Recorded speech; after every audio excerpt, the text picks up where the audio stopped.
एक और बड़ी खबर, ईरान के अमेरिका पर जवाबी हमले जारी हैं। अमेरिकी ठिकानों पर ईरान का मिसाइल से हमला हुआ है।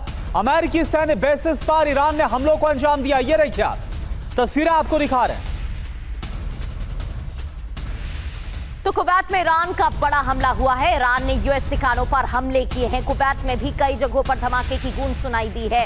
इससे पहले बहरीन की खबर हमने आपको बताई। कतर में भी ईरान ने यूएस ठिकानों पर हमले किए।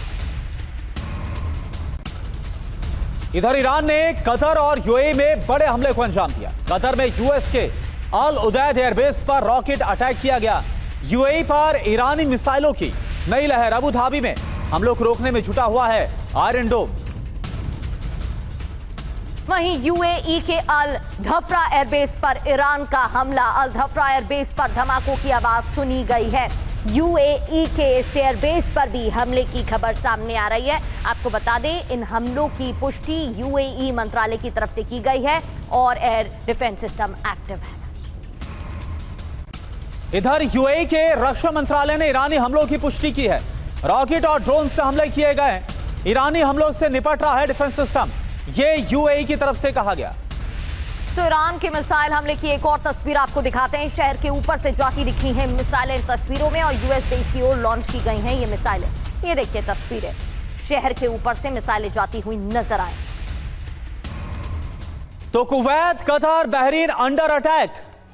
आखिरकार जिस तरह से हमलों को अंजाम दिया गया, आप देखिए हमलों पर क्या खबर है। आईआरजीसी के मल्टीपल मिसाइल हमले हुए हैं इन तमाम देशों के खिलाफ। ड्रोन हमलों के बाद ईरान का यह जवाब है। अमेरिकी सैन्य ठिकानों पर हमलों को अंजाम दिया गया। Kuwait, Qatar, Bahrain, Jordan target पर ईरान के। बहरीन में यूएस फिफ्थ फ्लीट हेडक्वार्टर पर निशाना साधा गया। इसके अलावा डिफेंस सिस्टम से ज्यादातर हमलों को नाकाम किया गया इन मुल्कों में, जो जानकारी सामने आ रही है। हाई अलर्ट के बीच बजे हैं वॉर सायरन। मनीष, एक बार बताइए, ये जो मौजूदा हालात एक बार फिर से हम बनते हुए देख रहे हैं, क्या इसके पीछे कहीं ना कहीं ईरान के अंदर जो एक आंतरिक हालात हैं, जहां ऐसा लग रहा है एक बहुत बड़ी दुविधा है, या फिर यूं कहा जाए कि वहां पर अपना दबदबा बनाने की अलग अलग गुट कोशिश कर रहे हैं। एक चाहता है कि बातचीत हो जाए और दूसरा चाहता है कि नहीं, युद्ध होना चाहिए।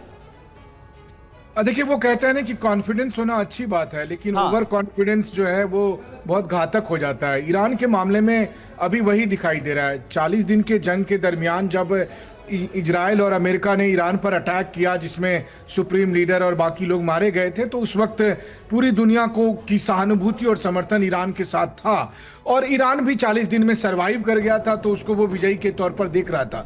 लेकिन अब पता नहीं, ईरान में आईआरजीसी के कुछ लीडर्स को लगता है कि वो अमेरिका को जंग में हरा सकते हैं। वहां तक तो चलिए ठीक है, आप अमेरिका के बारे में ऐसा सोचते हैं, लेकिन आपने हॉर्मुज स्ट्रेट को समझ लिया कि नहीं, वो अपनी प्रॉपर्टी है जहां से होकर पूरी दुनिया के जहाज जाते थे। अब एक बात बताइए, अगर हॉर्मुज स्ट्रेट बंद रहेगा तो सबसे अधिक नुकसान किसका होगा?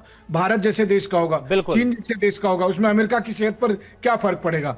लेकिन ईरान ने गजब सी जिद पकड़ रखी है कि नहीं, हॉर्मुज स्ट्रेट में तो और मैं किसी का सिविलियन जहाज भी नहीं जाने दूंगा, वरना जो है सो आपको टोल टैक्स देना पड़ेगा। तो इस जिद की वजह से अब ईरान के खिलाफ जो जंग शुरू हो रही है, इस जंग में कोई सहानुभूति अब ईरान के पक्ष में नहीं रहेगी, नंबर एक।